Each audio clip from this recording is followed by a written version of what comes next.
Hai dan selamat sejahtera. Bersama saya Dietitian Syafiqah. Hari ini kita akan mengupas berkenaan topik kenapa berat badan bagi setengah wanita dia akan naik selepas berkahwin. Okey, sebenarnya kalau kita tengok, memang selepas berkahwin ni dia akan berlaku kepadanya perubahan hormon lah, yang mana boleh meningkatkan berat badan selepas berkahwin. Tetapi sebenarnya perubahan berat badan selepas berkahwin ni dia tidaklah jadi secara semula jadi. Kita akan back to basic, yang mana sebenarnya disebabkan diet habit kita yang bertukar. Sebab contohnya sebelum ni kita makan seorang, sekarang kita dah makan berdua. So kemungkinan daripada situ pengambilan kalori yang berlebihan lah. Contohnya macam sekarang kalau kita kan tend to akan makan, bila kita makan ramai-ramai, kita akan macam tend to order more tau. Kita akan makan lebih sebab kita enjoy the moment yang kita ada tu. So that's why bila perasan tak, bila kita akan makan berlebihan tu sebenarnya kita dah tambah kalori daripada apa yang kita perlukan. And then another thing is adalah daripada segi aktiviti fizikal sendirilah berlakunya pengurangan aktiviti fizikal tu sendiri. And then sebenarnya ada kajian yang menyatakan kalau macam perubahan berat badan ni sebenarnya disebabkan oleh diet habit sendirilah. So daripada segi cara pemakanan kita selepas berkahwin yang berubah juga. So sebenarnya bila menyusu ni dia memang membantu untuk mengurangkan berat badan, sebab daripada penghasilan susu tu kita yang mengatur fat yang kita akan hasilkan, dia akan bila kita bagi pada baby, dia akan mengurangkan fat intake dalam badan tu sendirilah. So sebenarnya dia akan, kalau kita tengok balik, kita akan tengok balik corak pemakanan dan macam mana kita ambil seharian tu. Sebabnya konsep peningkatan berat badan ni dia disebabkan oleh peningkatan makanan tu sendirilah. Basically kita ambil lebih daripada yang kita perlu. Okay, secara generalnya memang bila seseorang tu mengalami berat badan yang berlebihan, dia boleh mengalami beberapa penyakit lah.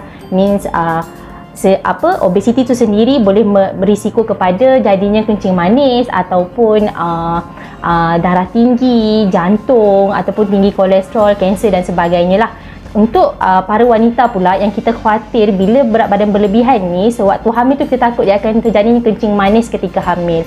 So bila tak terkawalnya berat badan waktu hamil, and then terjadinya kencing manis ketika hamil, kalau kita tak kawal juga kita takut jadinya kencing manis kekal lah, which yang mana kita hope tak nak jadilah pada mana-mana wanita.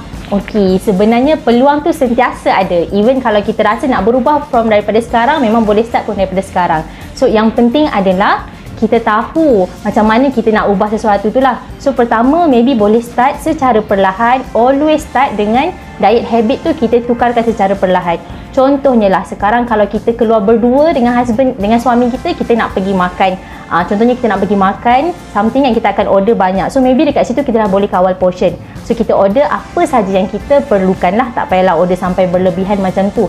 Lepas tu another thing adalah, contohnya kalau macam satu hari tu kita suka makan makanan bergula ke ataupun berlemak, boleh kurangkan pada frekuensi dia. Contohnya kalau macam satu hari tu suka makan 2 ke 3 cup kopi kan, tambah pula dengan gula, so satu hari boleh tukar kepada satu kali dulu ke. Lepas tu slow kita challenge kita punya diri untuk tak nak ambil terus. So secara tidak langsungnya sebenarnya kita dah kurangkan kalori kita tau. So compare tu dulu kita ambil banyak, sekarang kita dah kurangkan kalori tu. So indirectly dia sebenarnya dah kurangkan berat badan kita.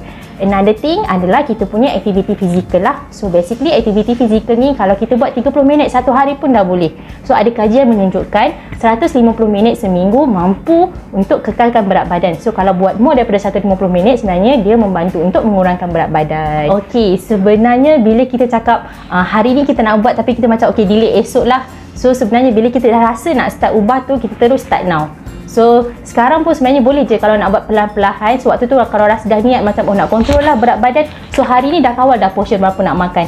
Maybe kalau selalu ambil 3 sendok nasi, maybe boleh kurangkan kepada 2 sendok nasi. Kalau tak makan sayur, maybe boleh dah tambah sayur hari ni. So always start now dan kena konsisten. So konsisten ni part yang kena take note lah. Memang kadang-kadang kita rasa macam kita dah buat tapi kita tak nampak pula hasil dia. Sebenarnya macam berat badan dia tak adalah hari ni kita makan banyak, esok kita akan berat badan kita akan naik kan. So sama jugalah, tak adalah hari ni kita diet, esok berat badan kita akan turun. So benda tu akan take long journey lah untuk kita. So kita kena sentiasa semangat.